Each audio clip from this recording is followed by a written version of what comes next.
Bonjour, aujourd'hui nous sommes le 29 janvier 2026 et les spécialités ski et montagne sont à la fac de sport en raison des situations météorologiques. En effet, il a beaucoup neigé cette nuit et durant la journée et pour cela, le risque d'avalanche est de 3 ou 4. Et dis-nous Maïwen, comment est-ce qu'on sait que les risques sont de 3 ou 4? On sait cela grâce au BERA, B-E-R-A. Le BERA? Mais qu'est-ce que c'est?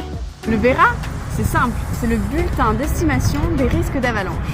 Avant toute sortie, il est essentiel de regarder le BERA. En effet, il nous permet de déterminer nos chances de déclencher ou d'être pris dans des avalanches. Les indices 3 et 4 aujourd'hui correspondent à des indices de risque marqués et forts. À partir de 1700 mètres, le risque passe de 3 à 4 car c'est là qu'est l'ISO 0. Mais l'ISO 0 c'est quoi? L'ISO 0 c'est l'altitude minimale où la température vaut 0.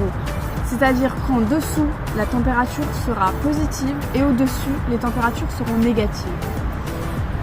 Cet ISO 0 nous permet d'évaluer la qualité de la neige. En effet, aujourd'hui, plus d'1 mètre de neige se trouve sur les routes. Alors, on a préféré privilégier la sécurité car cela est plus propice aux avalanches. Et quels sont les différents types d'avalanches? Il en existe 3, des types d'avalanches. On a d'abord l'avalanche de plaques, c'est lorsque toute une couche de neige se déplace sur une autre, glisse sur une autre. On a ensuite l'avalanche de neige meuble, c'est lorsque la neige descend et s'accumule tout au long de la glisse. Et enfin, l'avalanche de glissement, lorsque tout le manteau neigeux s'effondre.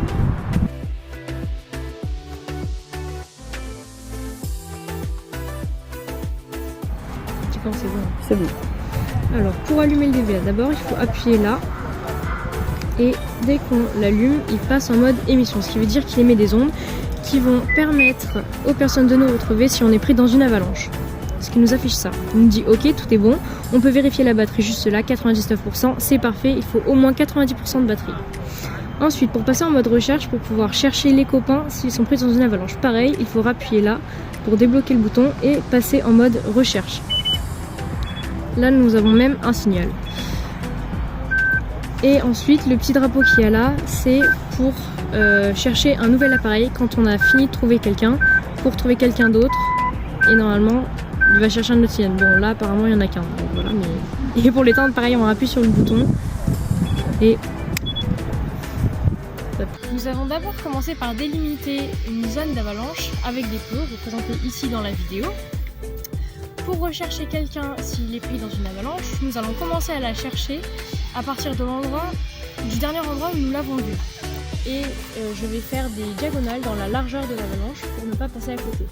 J'observe la distance qu'il y a inscrite sur mon DVA et je m'arrête à l'endroit où le DVA m'indique la plus petite valeur. Et à partir de ce moment-là, je vais commencer à faire la technique de la croix en avançant, en reculant et en allant à droite et à gauche afin de trouver la plus petite valeur inscrite sur mon DVA pour être au plus proche de ma victime. Une fois que j'ai réussi à déterminer où se trouve ma victime à l'aide du DVA, je vais commencer à sonder à l'endroit le plus proche de la victime que j'ai trouvé avec mon DVA et je vais faire une spirale en sondant à peu près à 25 cm d'écart à chaque fois, en m'écartant de mon point le plus proche que j'ai trouvé avec mon DVA. Et une fois que j'aurai réussi à trouver ma victime avec la sonde, je vais pouvoir pelleter pour la déterrer. Les chances de survie d'une victime d'avalanche dépendent du temps qu'elle va passer ensevie sous la neige. Avant 18 minutes d'ensevelissement, on a 90% de chances de survie. Entre 18 et 35 minutes, nous avons entre 90 et 35% de chances de survie. En moins de 2 heures, si on a entre 34 et 20% de chances de survie, et au-delà de 2 heures, nous avons à peine plus de 5% de chances de survie.